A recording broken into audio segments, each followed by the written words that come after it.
Live across this big, brown, flat, mysterious, crazy country, Coca-Cola, the ultimate summer refreshment, presents Martin Molloy with Mick Molloy and Tony Martin. And today, Peter Costello goes the blab. Sexpo 96 finds a home. The Extraordinary. How extraordinary is it? And the 10 Commandments of Love. What are they again? Attention, Sticky Beaks. Can we play with you on Radio Gladiators? It's excuses, excuses, excuses. And joining us live, well, Johnny Rotten failed the show again, so it's Paul Hester. Will you sign in, please? Yes, all this and more coming up on the ongoing series of embarrassing gaffes that is Martin Molloy.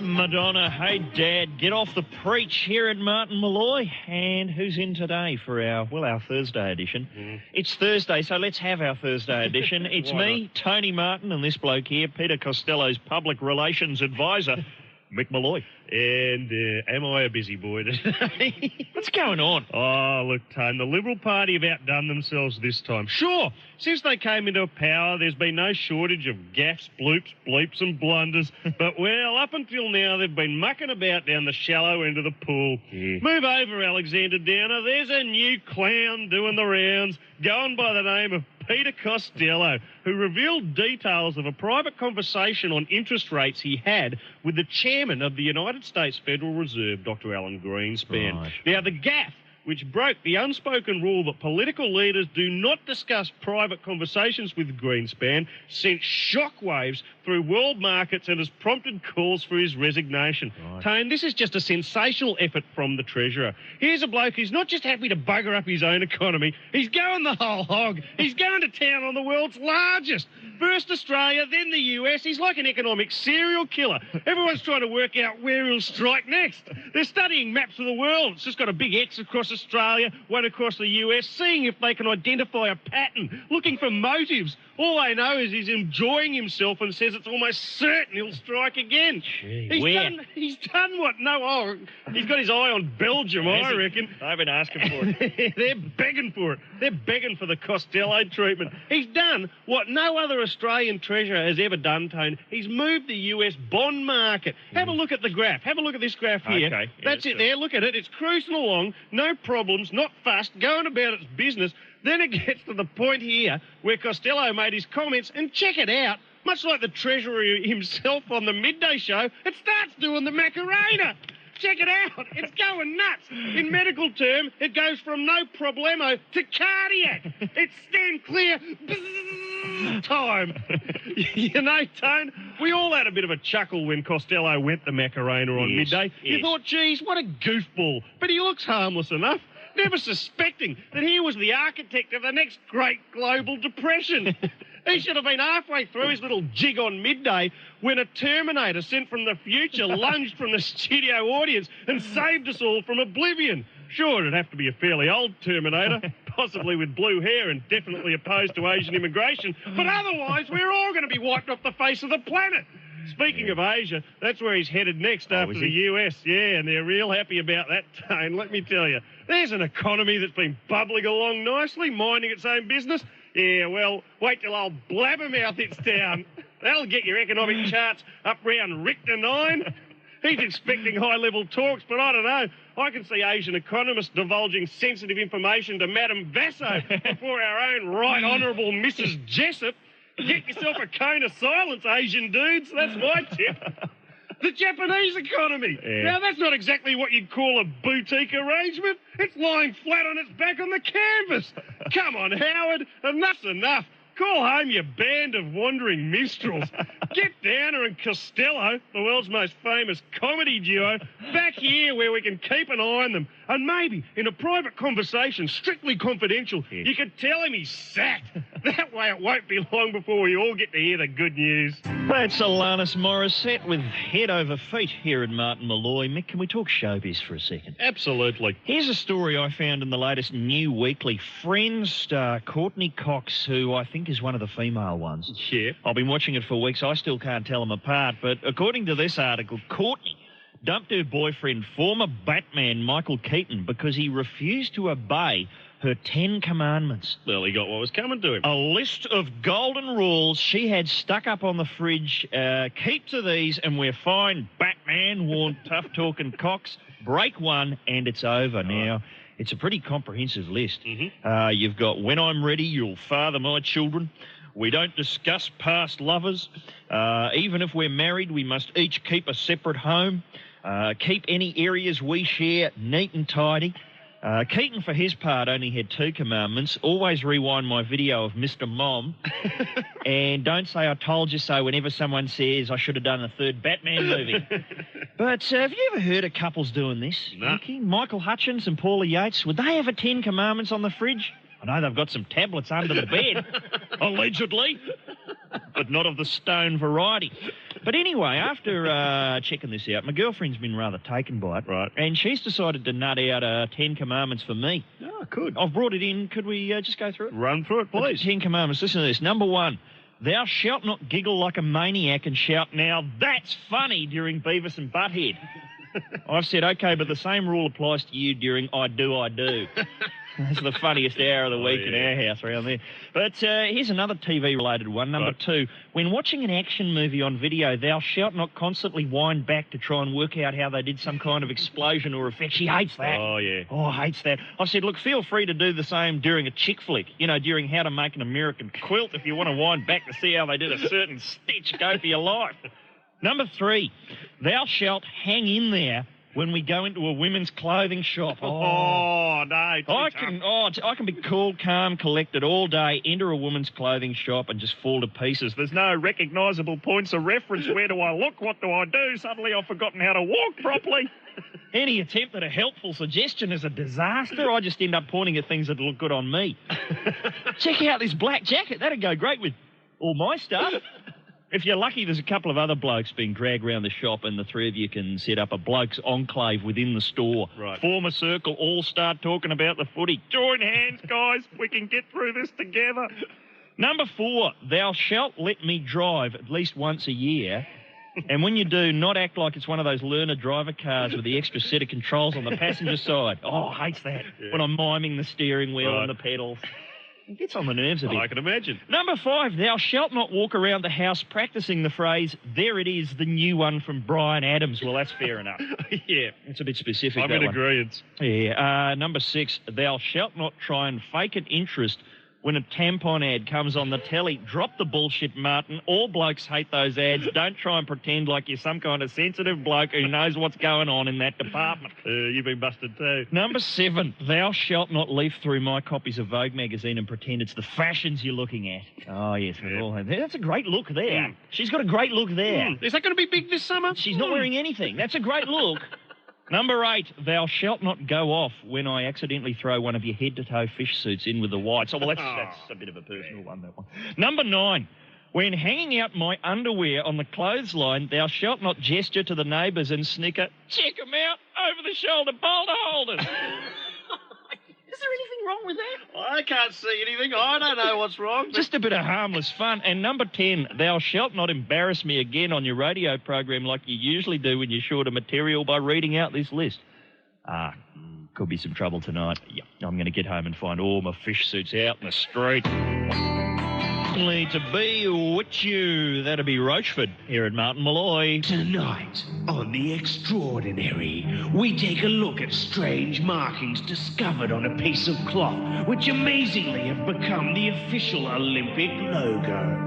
We dramatically recreate how it might have happened. Johnson, how's that official Olympic logo design coming along? Not very well. All I've got so far is a stupid boomerang. Give me a look at that. Careful, sir. I wouldn't lean on the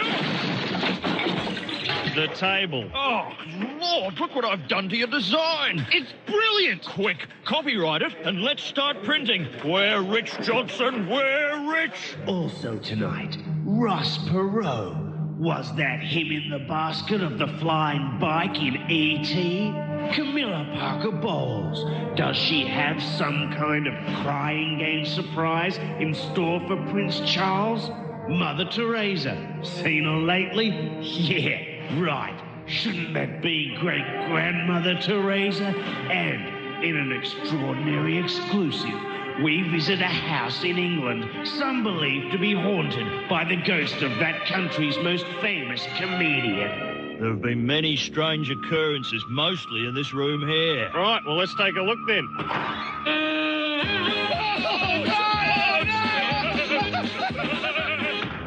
Wow, that was really scary. I've never been patted on the head by a ghost before. Yeah, but did you check out the nogs on that other ghost? Hubba bubba. And finally, my voice. Why does it sound the way it does? For the answers to this question and many, many more, tune in tonight to The Extraordinary. That's better. From La Bouche, Ola A, here at Martin Molloy. Yep. How would Warwick Moss from The Extraordinary say that, Mick? That's him. That's the one. Someone get me some paper. It's very close to Teddy. Teddy, it is a bit close to Teddy. Ola, hey. I have no further statements. Oh, I love doing that. This is Martin Molloy, where we often just amuse ourselves. Yep. Radio Gladiators, it's coming up, and today we're talking excuses. We've got Sticky Beaks in the next hour. There's no excuse for that. And here's something that requires an excuse. Johnny Rotten. We've been trying to get him on the show for how long now? About a month. We had him almost on the show about 2 weeks ago. Locked in, nothing could go wrong. No, didn't happen, and we were hoping to have him on today. He's playing hard to get. He is. We're sitting by the phone. We've got the box of chocolates ready to go. And he just won't. How long were we here the other night waiting for Johnny Rotten? It was some time. But every time he doesn't call us, I have more and more respect for the man. Same here. I wouldn't want him to call. No, it's wrong. It just wouldn't feel right. I hope this goes on forever. If you pick up the phone and it's, hi, it's Johnny Rotten here. Oh, you can fool me. Oh, You're just doing what you're told. Tell Look, him it's you. You've sold out. He's let himself go. He's becoming reliable. Now, what's going on in the papers? And I should just mention, sorry, we haven't got Johnny Rotten. So guess who we've got? Paul Hester. That's right. You said it along with everybody at home there. Has he set the alarm? Do we know he's actually going to be here? I have no Because he's idea. becoming rather unreliable himself. He's going a bit rotten his own self. Is there anything in the papers that we should be pointing at? Well, Tone, I saw something interesting on the news late last night, and it was a drug bust. It was a woman arrested at Perth Airport. Right. And she was busted. She was a British tourist on a flight from Amsterdam, because under her clothes, she had 5,000 ecstasy tablets strapped to her body. She was covered in them. It was like she was wearing an ecstasy jumpsuit. Would have won a prize at the Young Designer of the Year Awards and proved very popular at the after party. Yeah. And I was having a bit of a laugh because you know what I reckon? She would have looked like to a drug addict? A huge corn on the cob. They would have been sitting there imagining holding her horizontal, one hand on the head, the other on the feet, just going... It was incredible, look. I just couldn't believe it. But you know what, Tone? I was caught recently doing the exact same thing myself, except I was wearing a layer of Baroccas under my clothes. I don't know why, because they're perfectly legal. And you know what, something, Tone? I would have got away with it too, except in the queue at customs, I started to perspire. They all began dissolving. This is Martin Molloy. Well, I think that's more than enough introducing to satisfy even the most introduction-hungry viewer. Brought to you by Coca-Cola, the ultimate summer refreshment. You're currently enjoying Martin Molloy. Or perhaps you're not. And it's time for this.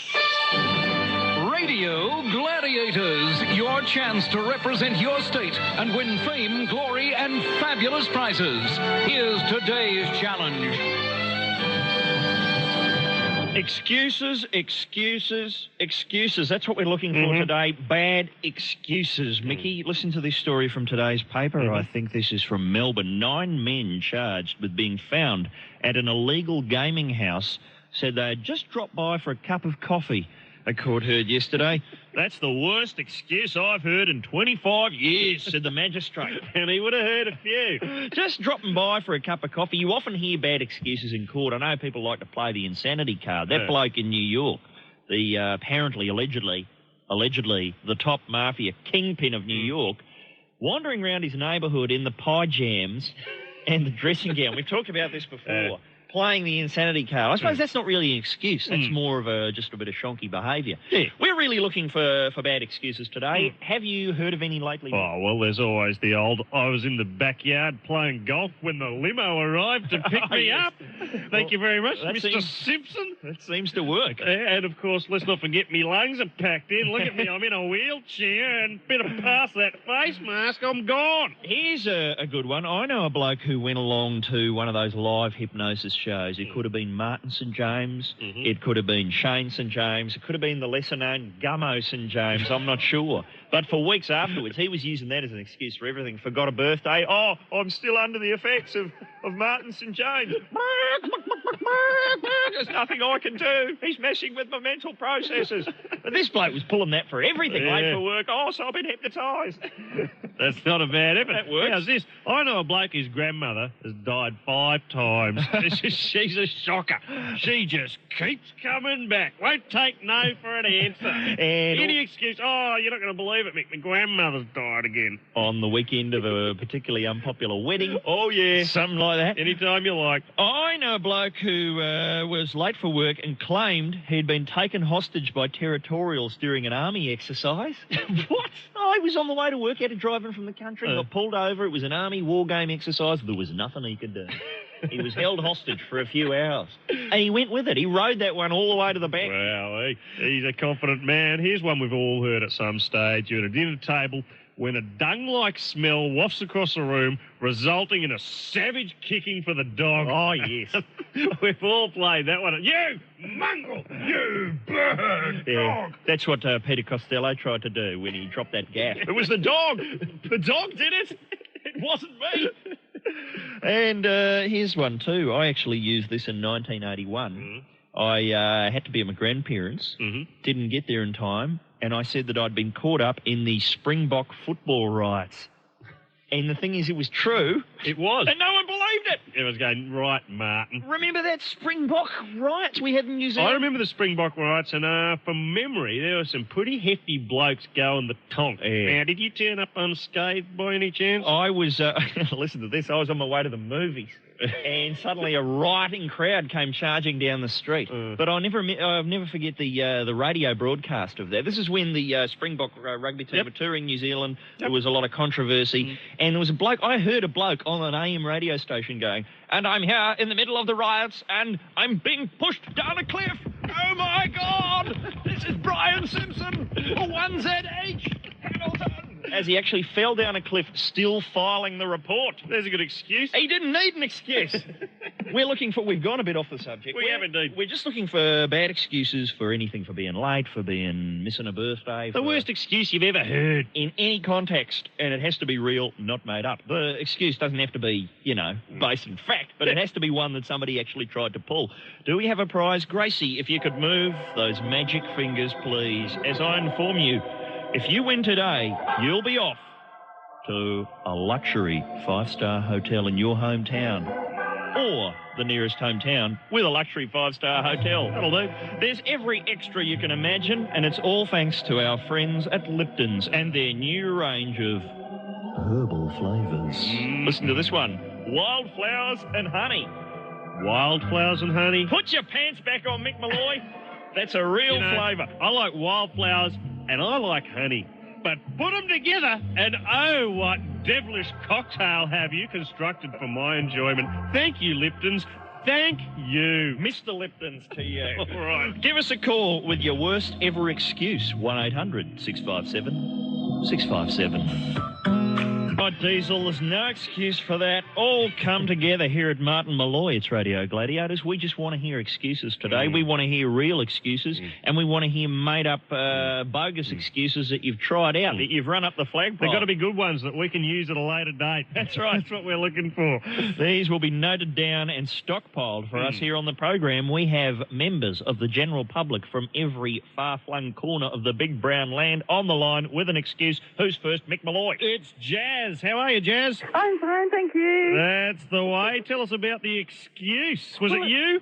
A client of mine told me that he couldn't pay his bill because his car was hit by a concrete truck and his wallet and his checkbook were in the glove compartment and were now crumpled into the middle of the wreck. Oh, right. Crushed into the vehicle. Absolutely. Encased in concrete. You'll never get them out. I guess. I'm still waiting for the money. Oh, really? Yeah. And did you buy it? No, I don't think so. No, Right. I don't think so. Crushed into... You could use that for anything, couldn't you? Where's my birthday present? Crushed into the car. Oh, terrific. All right, well, that's If you pretty want good. it, you're going to have to get the jaws of life. Very nice, and one that certainly people can try out. Mm. Okay, thanks, Jazz. And now we've got James. James, what's your excuse? Me and a couple of mates of mine, we were drinking some beer down at the Prince of Wales Hotel down there in St Kilda. Oh, yes. And we were having a particularly long lunch, and we'd been told to get back by 2 o'clock. Right, you had to get back to the magistrate's court? No, to the fence, which was in Albert Park. Okay. And, we were late, like it was about 2:30, 2:45, still not back. So on the way back, two of my mates took off their watches, and I wound mine back to 2:45. Right, okay.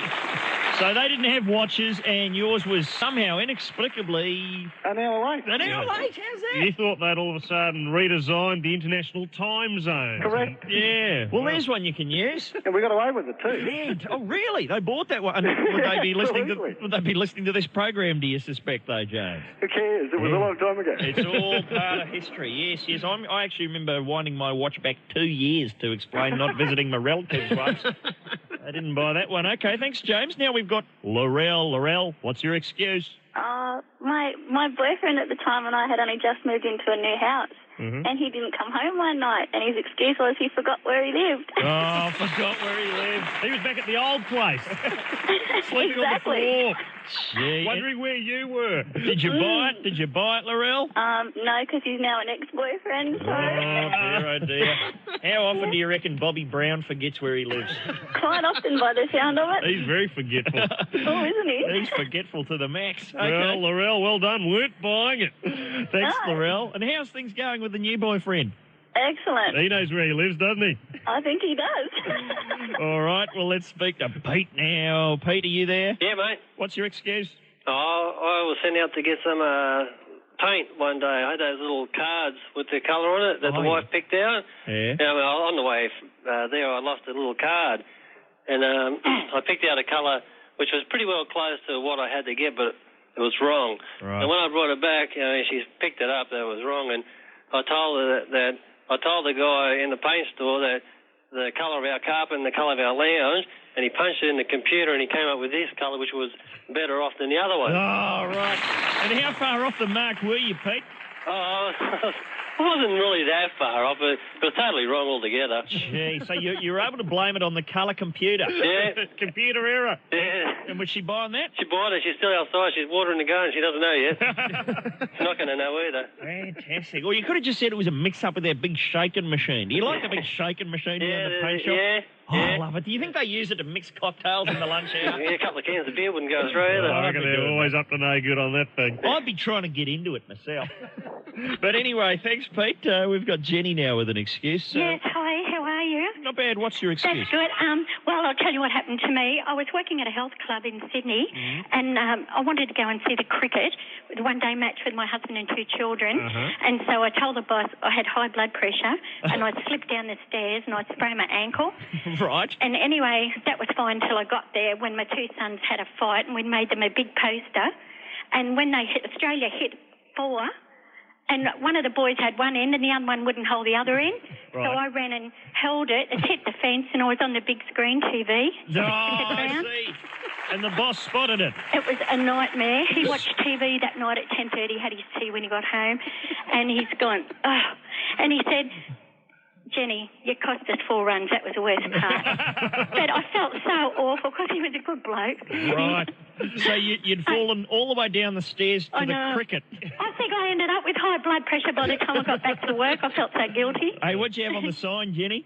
I had Come On Aussies. It was original. Oh, beautiful. I think that's trademarked. I hope you've got an excuse for that. Nicely done. That's a beauty. Good work, yeah. All right. Okay, have we got time for one more? Yes, and it's going to be John. John, have you got an excuse for us? Yep, how are you? Not bad. What have you got? Well, I forgot to turn up to a date with my girlfriend, and she rang me up the next day and asked what happened to me. Anyway, I tried to come up with an excuse off the top of my head, I had my life insurance policy sitting on my table, so I told her my life insurance policy ran out yesterday and I couldn't step outside the house.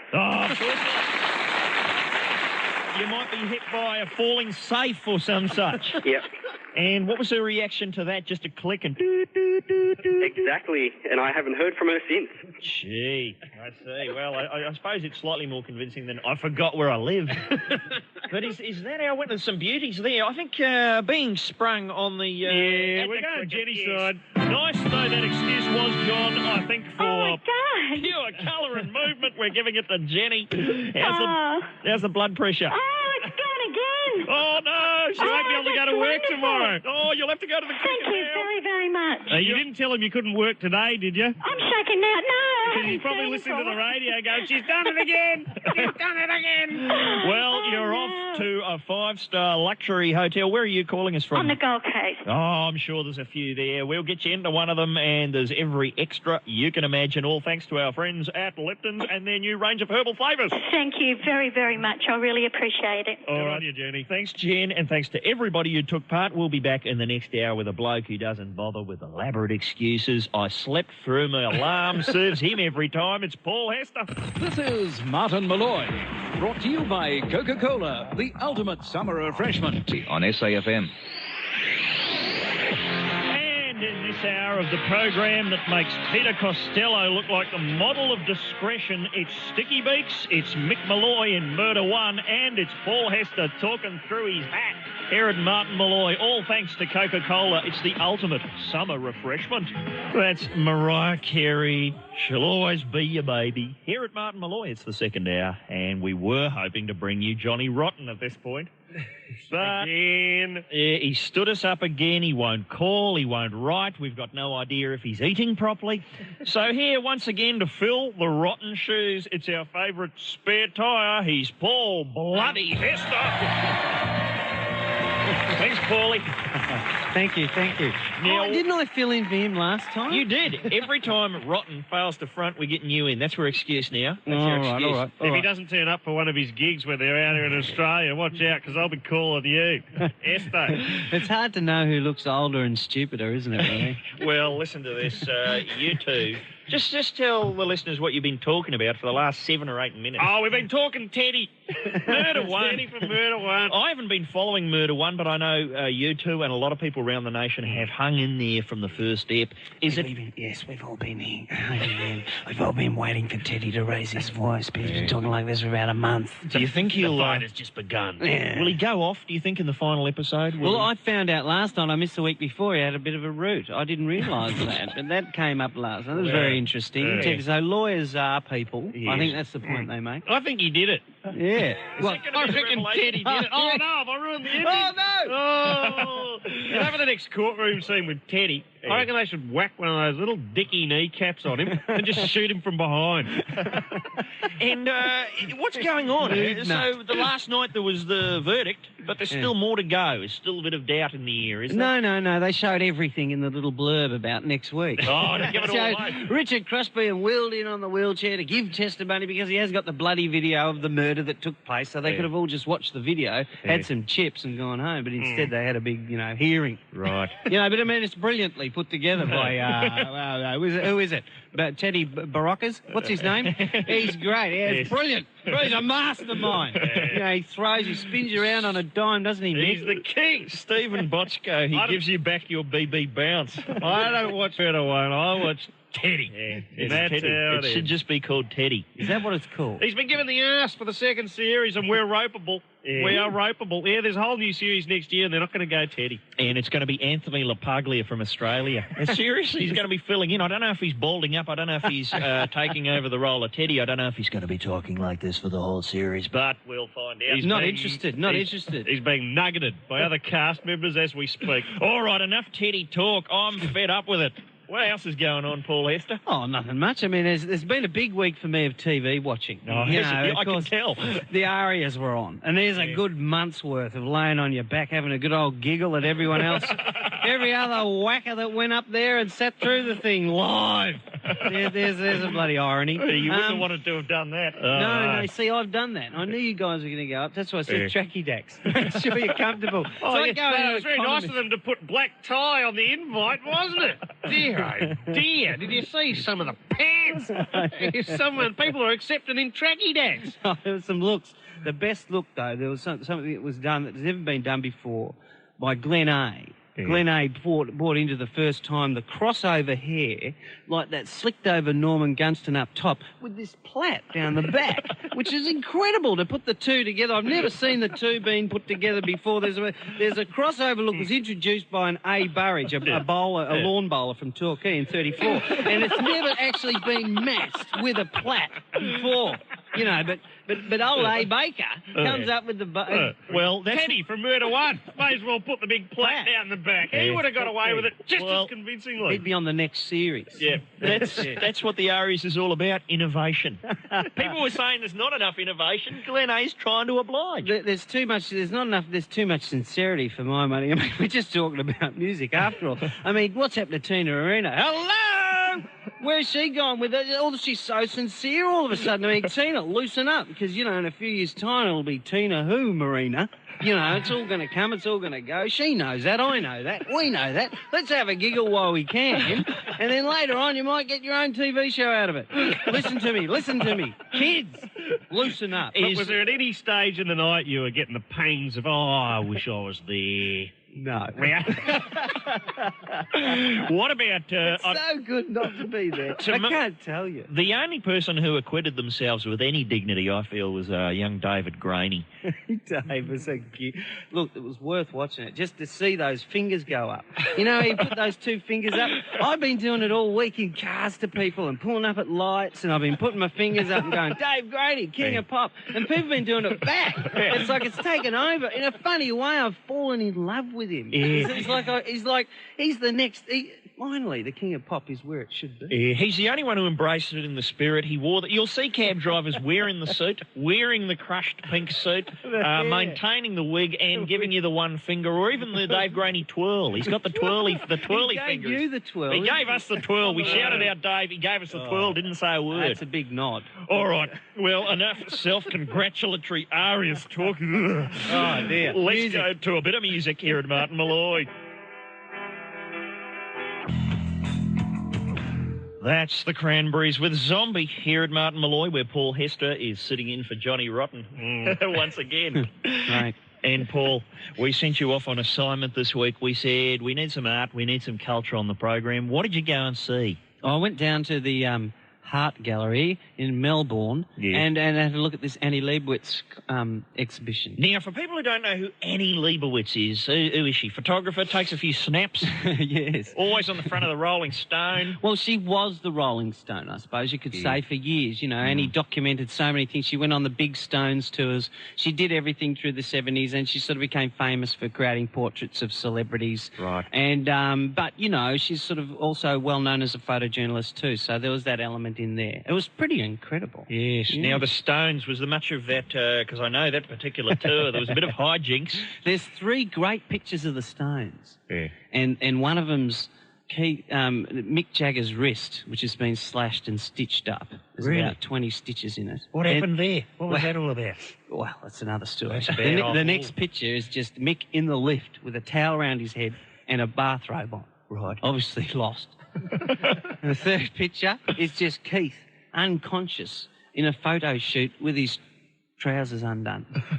And he's very much asleep, I should think. He's had a big day. That was Keith's big day. And this sort of would sum up that tour. And does Keith's eyes follow you around the room if you move about? No, there's one eye that follows you around the room. It's in his butt, and it's just a big W, big wow, two big W's on his eye. Because she's funny too. That's the other thing. She's got a sense of humour. What else is in there that people might want to see? Is there anything of you, Paul? I couldn't. No, but there's a great portrait of Barry Humphries. Yeah, tragedy, all over him and everything. But there's some great portraits of people. But I couldn't stop looking at people, looking at it. Because there's like all these 3-footers, you know, all these sort of 65-year-old sort of, you know, ritzy sort of Turaki sort of babes. They're about 64 not out, too many rings. They're sort of almost tilting them over one side. They've got to sort of even them up, you know, the jewellery. Gin sirens. That's what my mum calls them, the gin sirens. We call them vibe suckers. They just walk around the room sucking in all the vibes and they never go anywhere and give anything back. They just take. And they're looking at all these sort of pictures of these sort of super punks in undies and sort of nude celebrities, you know, tossles and hair going everywhere. And they're sort of just can almost touch it, but they're in this lovely museum. With champagne and cheese bread, and nothing gets to them, and that's how they see things. Right. And that fascinates me. That I sort of feel like going up and going, whoa, you know, just grabbing them. Hey, there you go, whoa, up there you go, lady. Because would they be interested if, say, Keith Richards was really there? I don't know. Or if Mick Jagger was really there with the pants halfway down? They probably wouldn't want to be there, but if it's nicely framed. I remember when I was at school, we went That's a nice belt you'll have. We went to an art exhibition. It was something that was called the Tyson Borgermeiser exhibition, and it was great works of impressionist paintings from the last century, all these fantastic paintings, and the school party was following all these women around. And, you know, when you see these paintings, they're in these big gold chunky frames, and these women just going, oh, that's got a nice frame. That's a beautiful frame. Can you get a frame like that? That'd be gold. I think that's gold on that frame. And you go, it's Van Gogh! Check out the middle bit! It's a painting! Exactly. Fantastic. I think the bigger ones cost more than the small ones. You know, Now, it's all shapes and sizes. Tell us about, have you ever been photographed for some sort of exhibition, Paul? I've seen you photographed from time to time in various states of undress. Or, I've been... that's called a mugshot, Tony. Yeah, I've had one of those. Been, bailed up at the Canadian border. Yeah.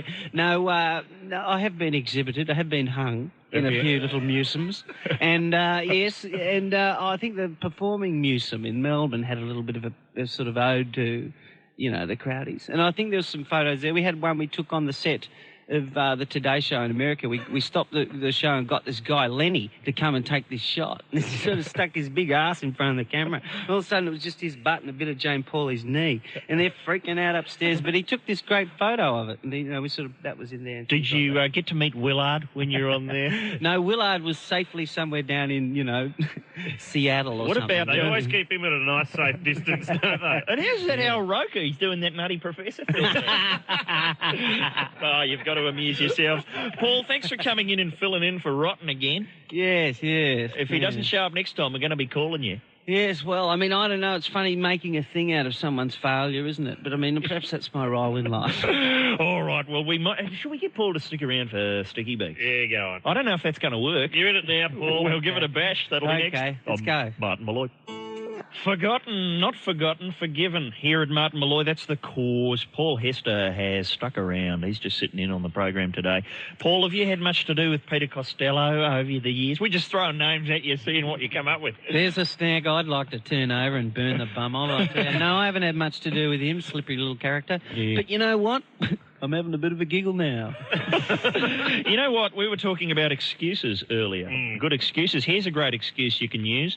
I'm reading today about our tax payments in operation at work. Your tax dollar at work, Australia. The average worker spends 2 days a week working for the tax office, according to an accounts body. Gee, they had to do that to get accountants to do maths to work that out, did they? Yeah. Oh, 2 days a week, that'd be about 40%. Yeah, we can say that. Put out a press release. But that means that now, if you're doing a dodgy day at work, if this show's a bit below par, we can go, well, this is one of the days we're doing for the tax office. Yes. Cop that. Yeah. You have to do them. Hope you enjoyed it. Yeah. This is one for the tax office. All right. Brought to you by tax office. Brought to you by Peter Costello and friends. Pete, what's it time for? It's time to invade the privacy of fellow Australians as we play Sticky Beaks. Here's how it works. We need 2 complete strangers to call us here at Martin Molloy. During the break, Nick and Tony will pry into their personal lives and extract the information they need to pit our 2 beaks against each other. Not the girl you think you are. If you're our winning Sticky Beak, you'll bag the entire Crowded House CD back catalogue. And you'll go into the draw for 1 week in your very own dream house, a castle in Germany. where you'll be presented with the 1 millionth copy of Crowded House's recurring dream and be packed off to the concert of your choice. All thanks to Arc Music TV, only on Optus Vision. Last week, I decided to take a late-night sticky beak around the offices of Australia's funniest home video show. Let me see if I can remember what happened. So, this is where they put the program together. I might just see if there's any spare gags I could pass on to the guys. What's in here? What was that? Ouch! My head! Ow! Left that skateboard on the... Heading straight for that wedding cake!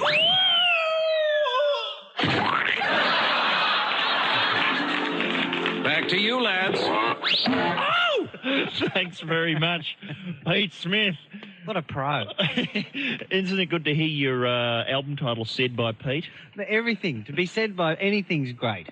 To be heard by Pete. Now, are you aware of this prize we're giving away, Paul? Apart from all your old CDs that we know you haven't even got yourself, we're putting the contestants on Sticky Beaks, the winning contestants, in the draw for a trip to Germany. They'll be spending a week in an actual castle.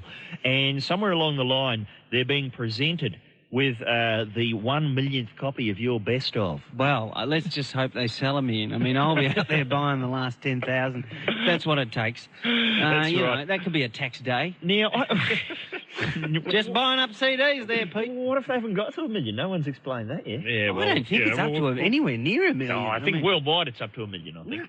What do you mean? How Well, I would think you it know? is. Well, I read somewhere you sold 500,000 in England.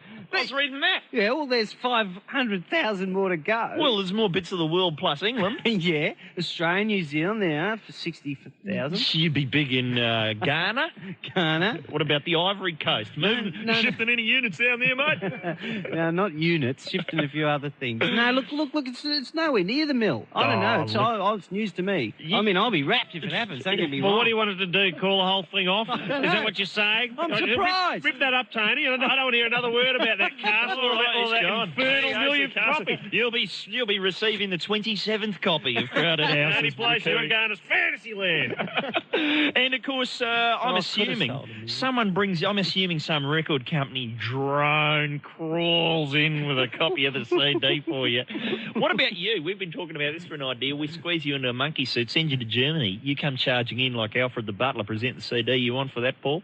I've done that. They've seen me. The Germans have seen me in many forms. The monkey suit they've seen. There's a fantastic, I don't know if you're aware of this, on the internet, there's a fantastic German Crowded House site. Have you been there? Yeah, I have. Das Crowded House. Yeah, no, I've had little visits. And I've seen they've been making up songs, you know, and rewriting the words. They've been taking the piss, Germans, who I didn't feel, were so big on the humour stakes, I could be wrong there, have taken the piss out of many of your works. I think they think we're very funny. There's a file called Parodian.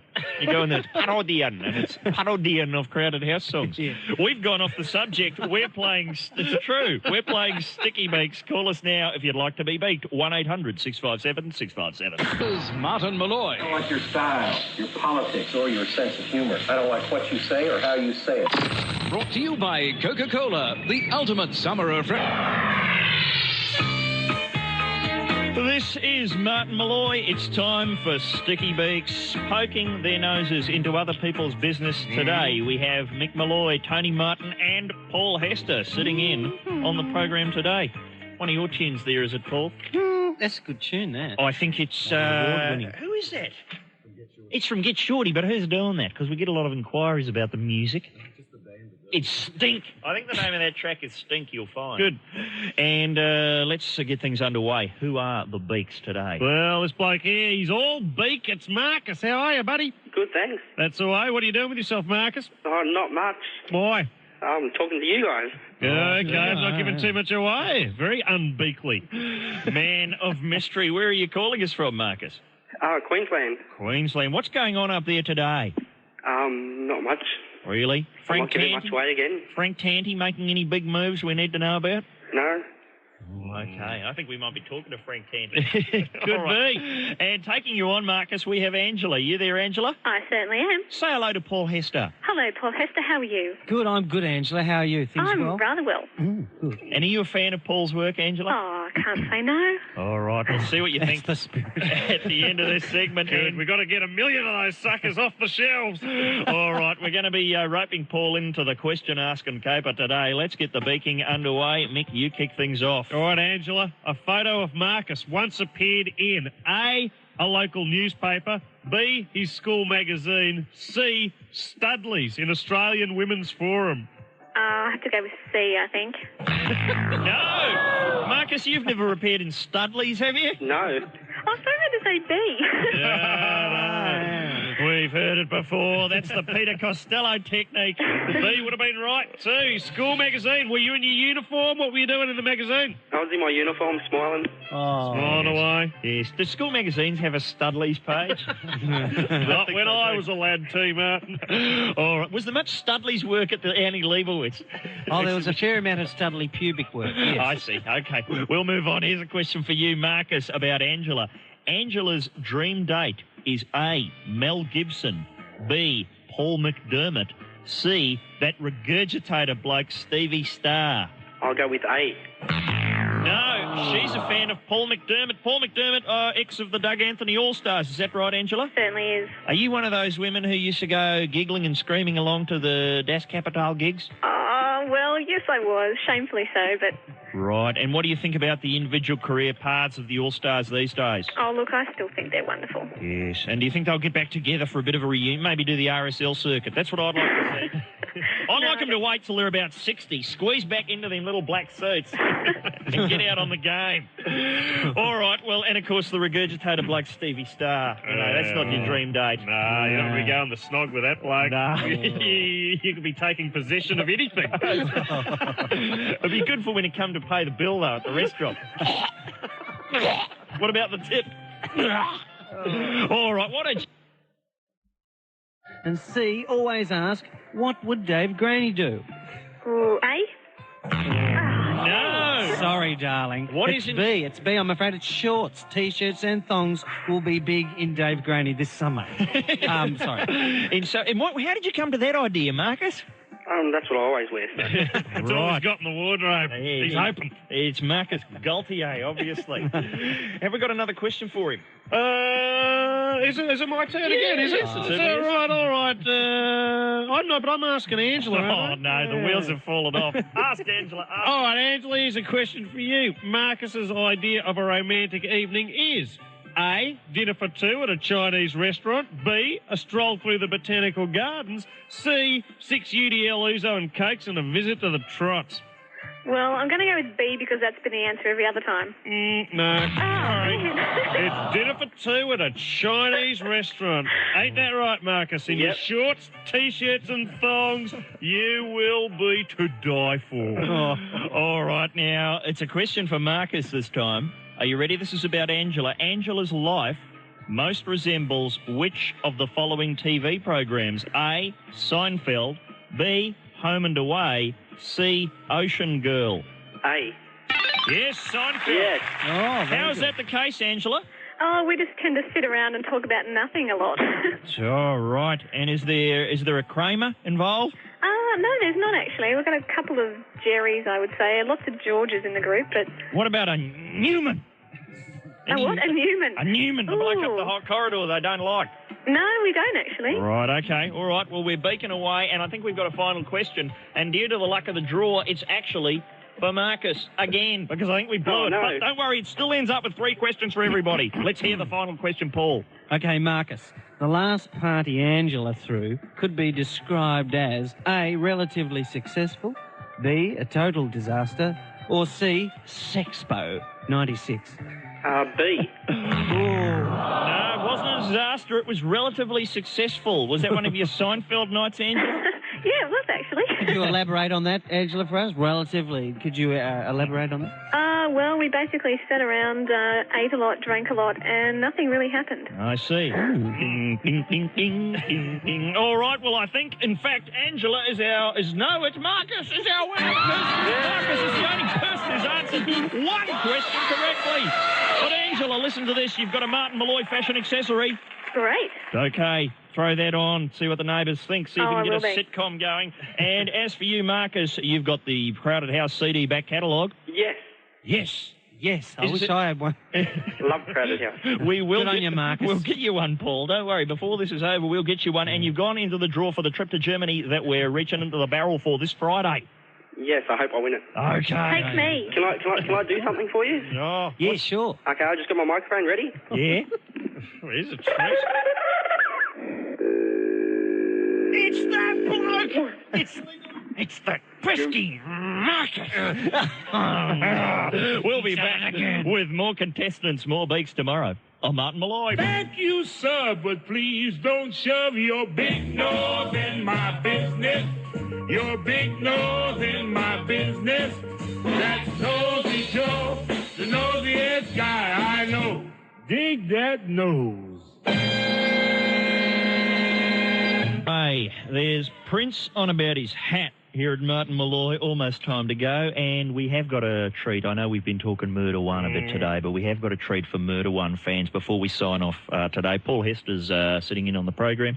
Paul, are you taken by river dance? Are you into all that Irish jumping about? I know it's sweeping the world. I've been there. I was 82. I was into that. Were you? Yeah, we were all into that down St Kilda in Melbourne in 82. Huge Irish community there. There were 3 blokes that were Irish, and they all danced like that. Yeah. Paul Hester, Lord of the Dance. Me, Barnsey, Farnsey. We all used to do that. I mean, Jimmy is bloody good at it. Being Scottish, he's had a good look. There's a lot of money, obviously, to be made in this, because now there's a video, Celtic Feet. Listen, there's a Celtic Feet as a video, so you at home can learn how to do the river dance. So what is it, like a twister board that's got footprints on it that shows you how to do the Irish jig? And it comes with a big flagon, and you just, before you know it, you're Michael Flatley in your own lounge room. Fantastic. Now, also something else we were talking about is Sexpo. I know we mentioned it in that thing there before, Sticky Beaks, that was it. And what was going on there, Marcus, with that wacky sound? He must have been one of our contestants on Silly Noises. I believe so. How does somebody get through twice on this program when we've got 700 billion people trying to get through every day? We had that woman talk to us yesterday and go, we were doing little things that annoy you, and it's, I can never get on the lines. I can never get on the lines, and when I do get on the lines, you never answer the phones. She's going to be even more annoyed now. And then Marcus is popping up on our show more regularly than Hester. It's a tax thing. It's his tax day off, and he puts all his energy just getting on the bloody line. It's the tax day off. What about Sexpo? It is coming, the first annual sex industry exhibition. They finally found a venue. That's what it is. That's what it's all about. It's gone to Melbourne because there's been no one would host it. Sign me up, baby. I love a gadget. We sent you to Leibowitz. Guess where we're sending you next time, Esto? See if you spot any of those two-rack ladies down at Get me a Sexpo. pillow and some gaffer tape. Would there have been a bidding war, do you think? Would Jeff Kennett have been in there behind the scenes trying to snaffle it off Adelaide? Would he have been there on the opening day saying, what's that thing with the batteries that looks like me? Would he have been... Anyway, after being denied use of the World Congress Centre, listen to this, Sexpo 96 will be held at the Carlton Crest Hotel in Melbourne from the 31st of this month. And already it's been condemned by the Catholic Church as being an assault on human dignity. That's a case of the pot calling the kettle blue, don't you think? Open up a paper and check out what some of your own representatives have been up to of late, team. I think it's a bit unfair on the hotel. Yes, now Sexpo 96, a showcase for the latest innovations in the sex toy industry, will of course be from October 31st and will be officially opened by the Duchess of York. So be there. Look forward to that. She'll be declaring Sexpo underway with a customary aplomb. And attendees, remember the official royal protocol. You can look, but you can't touch. Cash only. Paul, thanks for joining us today. Oh, thanks. And also, we'd like to thank our beaks and our gladiators. We'll be back tomorrow with, listen to this, George Shevtsov. Oh, yeah. Who is George Shevtsov? He's a respected actor, Australian actor, who is the star of a new film called Love Serenade, a very interesting Australian movie. We're going to be trying to get to the bottom of it. He also plays a radio announcer in the film, so we're hoping for a few tips off George. That'll be tomorrow on Martin Molloy, and as I promised, here it is. Tonight on Murder One, don't miss the action as a giant walrus in a three-piece suit called Teddy puts a key witness on the stand. I'd like to ask you some questions in the hope that these men and women on the jury might get to know you a little better. Fire away, you big, baldy-headed wombat. I would like you to take us through the night of September 20th, 1995. No problem. Tell us exactly what you did. Okay, but first, come over here and let me tap you on the head with this soup spoon. Okay, that's it. Just wait there. Listen to this, everyone. Check it out. That's got to be the most nuggety head I've ever seen. Listen. I have no further questions. If you thought that alien that landed in Roswell had a huge mutant melon, wait till you see what Teddy's getting round in. Is Neil Avedon the name you were born with? Yes, it was. And to prove it, I'm going to etch my name in the back of your head with this jackhammer. Check it out, everyone.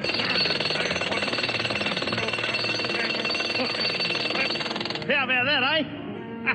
I have no further questions. In a desperate bid to sway the jurors, Teddy turns up in court wearing nothing but a pair of boots and his old wrestling trunks. Was it during this period of time that you met Richard Cross? God, objection, Your Honor. He's got me in a headlock. Oh, no. He's going to give me the brainbuster. Quick, Judge, smash him on the head with your gavel. Is that an adjournment? Don't miss the action as the trial reaches its stunning conclusion. Tonight on Murder One. Would you describe for us what your relationship with her was like? Yes, we were... Oh, God, Teddy, look out! The steel girder! It's falling from the roof! It looks like it's going to hit you right on the... head! I have no further questions. Martin Molloy is a misguided production in association with half-baked ideas and ill-conceived concepts, Proprietary Limited. Brought to you by Coca-Cola, the ultimate summer refreshment. Pete Smith speaking.